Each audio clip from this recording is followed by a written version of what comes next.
une sœur, est-ce qu'elle est là? Doriane? Elle n'est pas là? Ah, tu es là, ok. Elle était notre compagnon de prière ici. Vous pouvez lui trouver un micro, elle va témoigner la bonté du Seigneur dans sa vie. La Bible dit qu'ils l'ont vaincu à cause du sang de l'agneau et à cause des paroles de leur témoignage.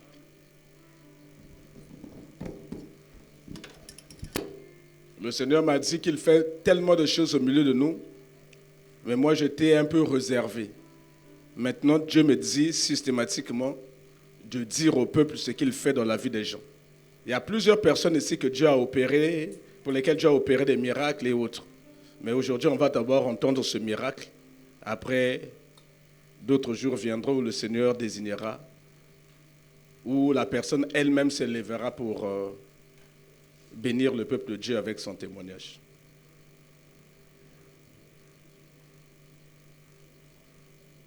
Merci, ma sœur. Shalom, peuple de Dieu. Je suis la sœur Doriane. Ça fait 2 ans que je prie ici. Et dans ces 2 ans-là, ça n'était pas facile pour moi. J'ai failli perdre 2 enfants. Donc, chaque année, j'allais perdre peut-être un enfant. Pour ma fille Ruth, c'était déjà passé. Là, je viens témoigner pour mon fils Consola, qui est mon 2e fils. Il y a 3 semaines de cela, il fait un vendredi, il reçoit un message qu'il avait perdu son ami. Du coup, il a commencé à pleurer, beaucoup pleurer. J'ai essayé de lui consoler, ça n'allait pas. Moi, j'ai dit, mais ce n'est pas ton jumeau, papa, c'est un ami, il est parti, prie pour lui, et toi, remets ta vie au Seigneur, sinon on ne sait pas à qui le tourne. Le lendemain, samedi, ils seront à la veille. Quand il part à la veille, à son retour, il était beaucoup fatigué et en tout cas, il avait perdu même 5 kilos. Moi, j'ai dit, Seigneur, qu'est-ce qui se passe? Je lui ai dit, papa, tu vas manger, je te sers le riz ou quoi? Oh non, maman, ça va. Il dort. On se réveille dimanche. Je dis, on doit aller à l'église. Il dit, allez-y, j'arrive. Il n'était pas arrivé. Je rentre, je lui fais un message, viens, j'ai préparé, viens manger. Il arrive vers 20h, tout déçu. Qu'est-ce qui ne va pas? Maman, j'ai perdu mon ami. Donc, moi aussi, je dois mourir. J'ai dit, Seigneur, qu'est-ce qui se passe? Je n'avais pas l'idée, j'ai demandé à son petit frère de fermer la porte. Je suis rentrée dans la chambre, j'ai prié, je me suis endormie. À 0h30, c'est son petit frère qui appelle. « Ya Consola, Ya Consola !» Je me réveille, je dis, qu'est-ce qui se passe? Non, maman, ça fait 30 minutes qu'il était sorti, mais il n'est pas encore rentré. Je dis, oh, je me suis réveillée. On a fouillé dans toute la parcelle, il n'était pas. Nous sommes partis dans la rue, il n'était pas. Comme on était proche du goudron, jusqu'au goudron, il n'était pas. Je suis revenue dans la maison, j'ai dit, Seigneur, protège mon fils. Je n'ai pas de longues prières à faire, en tout cas, protège-lui de là où il se trouve. J'étais au salon. Il y a eu coupure à l'instant là. Moi, j'ai dit, Seigneur, en tout cas, protège-lui seulement jusqu'à 3h. Je me suis endormie à 3h, j'ai fait un rêve que j'ai fait un AVC devant lui et lui, il est parti avec la trousse que j'avais l'argent. Je me suis réveillée, j'ai prié, Seigneur, épargne-moi. À 8h, c'est lui qui m'appelle. Maman, je suis à Bakongo. Moi, j'ai dit, comment ça? Moi, j'ai fait une nuit blanche à cause de toi. Je suis à Bakongo. J'ai raccroché parce que j'étais en colère ce jour-là. Dès que je raccroche, j'arrive à l'atelier parce que je suis couturière. Je reçois un message. Maman, en tout cas, j'ai un esprit de mort très fort qui me suit. Mais je sais que j'étais déçue, j'étais sortie de la maison sans te prévenir. Ce que je peux te demander, s'il te plaît, sauve mon âme, sauve mon âme, sauve mon âme. S'il te plaît, s'il te plaît. J'étais effrayée par ce message. Je me suis dit, qu'est-ce qui se passe? Là, il y a un problème. Je suis partie à Bakongo. Comme je suis Larry, toute ma famille est là-bas. Donc, du coup, il y avait déjà du monde. avant que moi je n'arrive. J'ai pris le message, j'ai envoyé chez papa, j'ai envoyé chez maman Samba. Le pasteur m'a appelé, du coup j'étais en larmes. J'ai dit, papa, je n'ai pas de paix. Il a essayé de prier avec moi, mais j'étais emportée par les larmes. C'était trop fort pour moi. Après, quand j'ai vu l'enfant, je lui pose la question, qu'est-ce qui t'a pris pour sortir de la maison à 7 heures? Non, maman, j'étais sortie pour me suicider.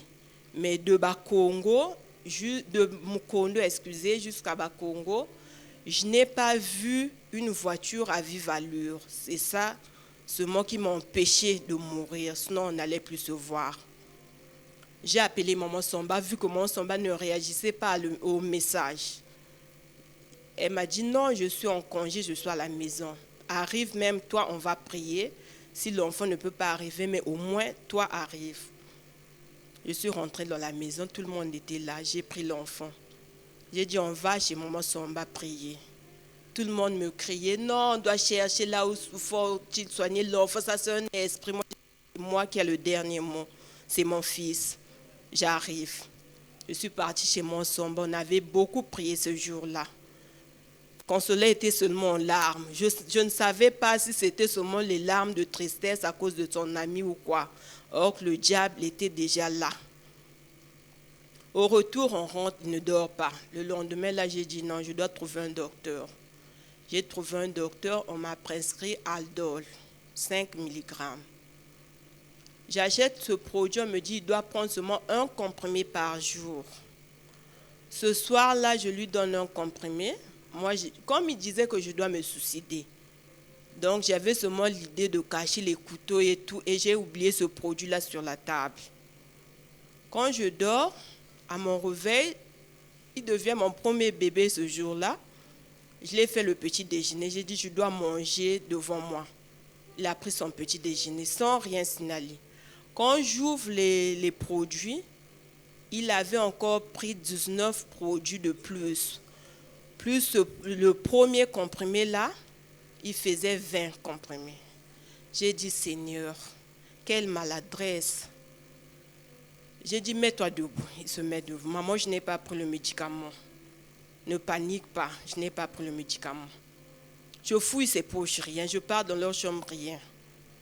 Maman, je t'assure, je n'ai rien pris. J'ai dit, d'accord. Dès que j'arrive sur moi à la télé, son petit frère me fait un message. Non, il m'appelle, maman, reviens vite à la maison. Moi, j'ai dit, qu'est-ce qui se passe?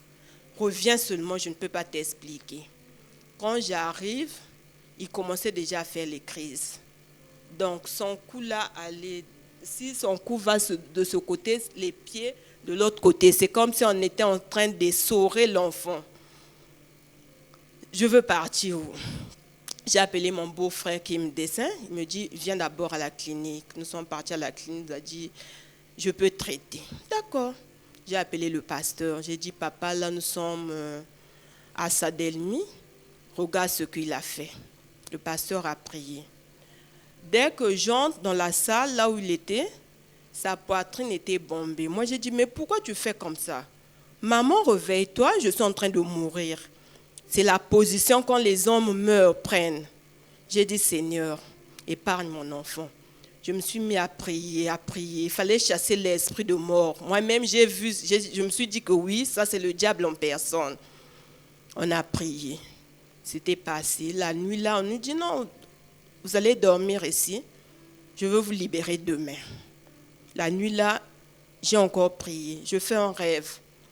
Que j'étais au bord du fleuve, je ne sais pas où, de la mer, sur le sable, en train de prier. Ma petite sœur était dans l'eau. Jusqu'au genou. Elle me dit, Yaya, notre affaire là, c'est pas sur le sable, viens dans l'eau. Viens, on va s'agenouiller, on doit prier. Moi aussi, je suis partie. Nous sommes restés à genoux dans l'eau, prier, prier. On voit quelqu'un qui est en train de venir vers nous. Ah, ça, c'est une personne, on doit lui secourir. La personne là était vraiment lourde. On l'a tenue, seulement la poitrine qui était sortie, la tête. Il y a une personne qui était sur le sable qui dit, non, les dames, c'est bon. Ça, ce n'est plus votre affaire. C'est bon déjà. L'essentiel qui respire, c'est bon. Je me réveille, là, c'est un rêve. Je réveille ma soeur, j'ai dit, en tout cas, j'ai fait un rêve. Apparemment, son esprit est dans l'eau. Elle me dit, ah, et toi aussi, non, c'est pas ça. D'accord, j'ai prié. Dès qu'il dit, maman, je dois manger, dès qu'il cherche à manger, les crises aussitôt se répètent. C'était vraiment des crises terribles. De toute ma vie, je n'ai pas encore vu ça. Le docteur là nous dit, non, ça c'est un autre problème. Allez-y chercher, je ne sais pas là où vous allez partir. Moi, j'ai dit, Seigneur, je fais comment? Il est 9h, je sais peut-être papa est en réunion. J'ai appelé ma petite maman, elle est arrivée. J'ai dit, maman, je sais que toi, tu pries beaucoup. Donc là, l'enfant est en train de partir. Mais je ne peux pas accepter cela. Maman me dit, c'est pas grave, allons prier. Ils sont partis là où elle priait, à Mongali. On a prié. L'enfant a fait pipi devant moi. Moi, j'ai dit, maman, c'est bon, on a prié. Dieu a déjà opéré un miracle. Mais là, on doit partir à l'hôpital. Non, ça, ce n'est pas l'esprit de l'hôpital. Toi, tu as embrouillé. Moi, j'ai dit, c'est bon déjà, maman. C'est moi qui est sa maman, on va à l'hôpital. Il y a un gars qui arrive, non, pour désintoxiquer l'enfant, là, il faut aller au cabanon. Vu qu'il ne dort pas aussi, donc allez-y là-bas. Il faisait 18h, nous sommes arrivés au cabanon. Non, non, ça c'est quelle personne? Non, avec ces crises-là, non, nous on n'a jamais vu ça. Non, ça c'est pas notre cas. Allez-y, pas ici. Seigneur, là l'enfant est déjà parti. Il a encore fait pipi. On arrive à... Maman a dit non, on va à Combo. On arrive à Combo. Je fais un message chez le pasteur, je fais à Monsomba, je fais à l'ancien évalueur. Moi j'ai dit là nous sommes à l'hôpital de Combo. Dès qu'on était arrivé à l'hôpital, je me suis sentie déchargée. On a commencé à me poser beaucoup de questions. Non, il a pris les tramadol. Non, moi j'ai dit non, il a pris Aldol 5. Donnez le produit, j'ai donné le produit. D'accord, madame. C'est votre fils? Moi j'ai dit oui, c'est mon fils. D'accord, nous sommes partis dehors. On a commencé à traiter l'enfant. Je crois que c'est le 2e jour, on m'appelle encore. Le diable continue de nous suivre. Les médecins ont décidé d'évacuer encore l'enfant. Repartez au cabanon. L'ambulance est là. Moi, j'ai dit, mais ce n'est pas l'ambulance que je serais peut-être excitée d'aller au cabanon, mais non. Là-bas, c'est en construction, donc on ne peut pas nous recevoir. Mon enfant sera traité ici. Madame, non, ce n'est pas notre cas. Moi, j'ai dit, mon enfant sera traité ici, nous, on va sortir. Vous avez l'argent? Moi, j'ai dit, au moins combien? Non, 60 000 pour faire le scanner. Moi, j'ai dit, d'accord. J'ai payé le scanner, on a fait le scanner. Pendant ce temps, sa tension était à 18. La bouche était de côté. Moi, j'ai dit, j'ai vu ce que j'avais vu dans le premier rêve. Seigneur, épargne-lui. Et après, le scanner n'a rien montré. On a dit, d'accord, madame, venez. Votre souhait était quoi? Moi, j'ai dit, mon souhait était de traiter mon fils ici. D'accord.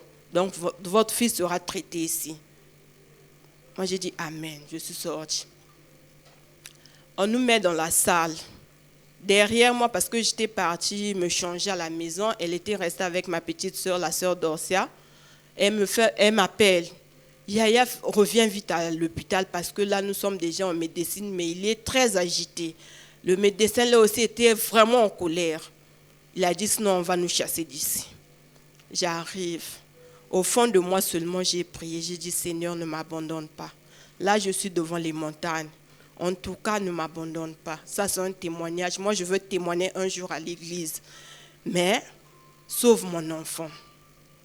Dès que, après, les membres de l'église étaient venus, on a prié ensemble. Depuis ce jour-là, il s'est calmé au moins.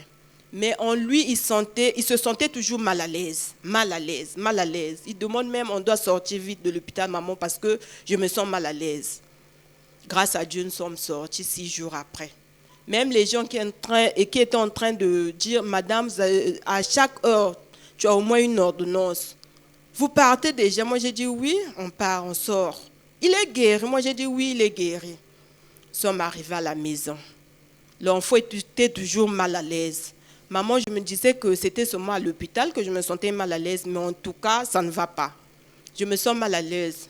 Au fond de moi, ça me faisait un peu mal. Moi, j'ai dit, papa, Dieu t'avait délivré le jour que tu t'es sorti de ma maison pour te suicider. Il n'y avait rien. Tu as pris les médicaments, il n'y avait rien. Dans le coma 2 jours, il n'y avait rien. Donc là, non. Ça, c'est seulement un petit vent. Tu es déjà guéri. J'appelle le pasteur. Le pasteur me dit, non, je viendrai chez vous samedi. J'ai dit, waouh, pour une première fois. J'ai prié, j'ai dit, Seigneur, aujourd'hui c'est samedi. Le jour J est arrivé. Je reçois mon pasteur, mais en lui, je vois Jésus-Christ. Je veux qu'un miracle soit opéré. J'ai dit à mon troisième, il dit, ah maman, toi aussi, tu es sûre? Moi, j'ai dit, je suis sûre. Attends seulement. Là, il nous restait seulement 2 comprimés, parce que chaque soir, il buvait un comprimé. Le médicament, là, je l'avais acheté 26 000. J'ai dit, Seigneur, toute sa vie, il est encore très jeune. Je n'ai plus 26 000 pour acheter ce produit, mais je fais comment? J'attends le pasteur. J'ai attendu le pasteur. Il ne venait pas. À 18h, là, papa m'appelle. La sœur Doriane, je suis en route. J'ai sauté. J'ai dit, on court vite chercher le pasteur. J'ai oublié qu'il a une voiture. Je me suis mis en cours. C'est pas facile. Dès que j'ai vu le pasteur, en cours de route même, j'ai déjà commencé à expliquer. Papa, regarde ce qui se passe. Regarde ce que j'ai déjà fait. Regarde. D'accord, on va à la maison. Dès qu'il arrive à la maison, il voit l'enfant. Il dit comment? Il dit un peu. Mais l'autre peu. En tout cas, je me sens mal à l'aise. Le pasteur a prié pour l'enfant. Il a déclaré. Dès que papa a fini de prier, j'accompagne le pasteur ensemble avec lui. À notre tour, il me dit, maman, j'ai sommeil. Moi, j'ai regardé encore le troisième. Moi, j'ai dit, mais celui-là n'a pas pris ses médicaments. Maman, j'ai sommeil. Moi, je dis, mais va dormir. Il rentre dans la chambre, impatiente que j'étais. 30 minutes après, il commence à ronfler. Moi, je dis, parfois, il avait pris derrière moi. Je suis partie voir les 2 comprimés qui restaient, c'était ce moment-là. Moi, j'ai dit que le Seigneur soit loué. Ce jour-là, on a dormi jusqu'à 7h28. Aucun appel que maman, je me sens mal à l'aise. Dès qu'il s'est réveillé, il a dit, maman, le pasteur a un vrai Saint-Esprit. Je me sens à l'aise. Les pieds étaient lourds, mais en tout cas là, ni de présence, ni quoi, ça va. Moi, j'ai dit, d'accord, on va à l'église. On était venu dimanche, on a prié. À mon retour, comme d'habitude, il va aller dormir encore sans produit. Moi, j'ai dit, Dieu a déjà fait, c'est bon. Dès que je commence encore à la télé là-bas, je rentre, il me dit à maman, parfois, j'essaie de dominer l'esprit là. Moi, j'ai dit, oui, tu essaies de dominer, mais tu vas dominer. Parce que le pasteur était déjà venu. Toi, tu penses que c'est mon combat. Oui, c'est le combat du pasteur, oui. Mais là, le problème te revient. Il faut maintenant prier. À chaque instant, là où tu te sens mal à l'aise, je te laisse ma Bible. Ouvre la Bible, prie. Ne suis plus n'importe quelle chaîne. Mets le 199, prie derrière moi. Ne sois pas dominé. Dieu a déjà opéré un miracle dans ta vie. Donc, il reste seulement les prières. Lui, il a dit oui. Après, j'envoie un message chez papa mercredi pour lui dire que depuis que tu as quitté notre maison, en tout cas, je me sens à l'aise et l'enfant est en paix. Le pasteur dit non, samedi, on doit prier. On aura une nuit de prière spéciale. Je rentre à la maison pour annoncer cela à mon fils. Il dit, maman, le pasteur a raison. Il y a encore un combat. En tout cas, moi aussi, je suis d'accord avec ça. Et on a passé une nuit ici. Dieu a opéré les miracles. C'est pour cela que je suis venue rendre un grand témoignage. Merci beaucoup.